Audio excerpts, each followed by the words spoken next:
আসসালামু আলাইকুম ভিউয়ার্স, আপনারা সবাই কেমন আছেন? আশা করি আল্লাহ পাকের রহমতে অনেক ভালো আছেন। তো আজ আমি আপনাদের একটা মুরগির ফার্মে নিয়ে আসছি।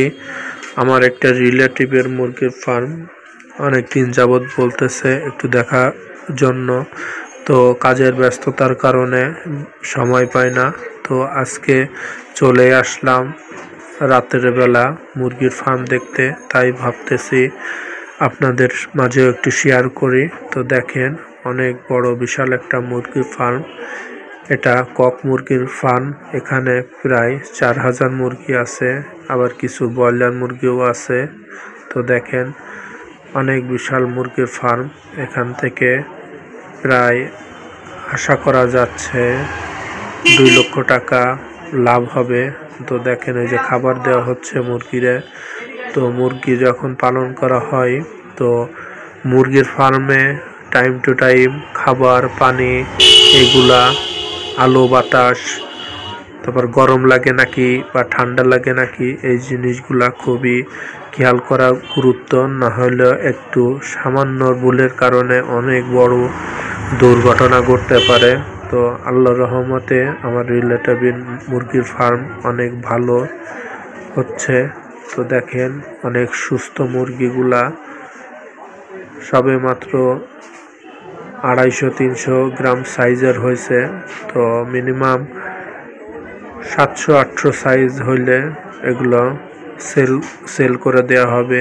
এগুলো সাধারণত মানুষের খাওয়ার চাহিদা পূরণ করে। বিভিন্ন বিয়েবাড়ি বা হোটেল রেস্তোরাঁয় যে রোস্টের যে চাহিদা, সেইগুলা সাধারণত এই কক মুরগি দ্বারা হয়।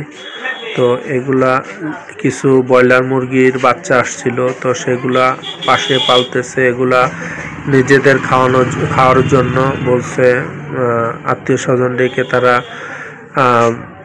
খাওয়াবে।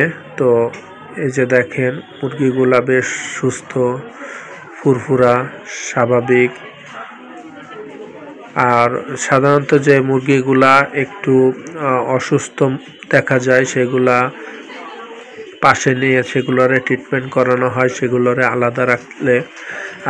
আলাদা রাখতে হয়। না হলে সেই অসুস্থ মুরগির দ্বারা সুস্থ মুরগিও রোগে আক্রান্ত হওয়ার সম্ভাবনা অনেকটা বেশি থাকে। তো ভিউয়ার্স, আপনাদের এই মুরগি ফার্মটা কেমন লাগতেছে? আশা করি অনেক ভালো লাগতেছে। তো আমারও একটা মুরগির ফার্ম দেওয়ার ইচ্ছা আছে। তো ইনশাল্লাহ আপনারা যার মুরগির ফার্ম যদি কারো দেওয়ার ইচ্ছা থাকে, তাহলে আসবেন, এসে দেখে শুনে বুদ্ধি পরামর্শ নিয়ে অবশ্যই ফার্মের ব্যবসার সাথে জড়িত হবেন। কারণ অভিজ্ঞতা ছাড়া ফার্মে বা মুরগির ব্যবসায় বা যে কোনো ব্যবসা হোক না কেন, বুদ্ধি পরামর্শ অভিজ্ঞতা ছাড়া এই সমস্ত ব্যবসায়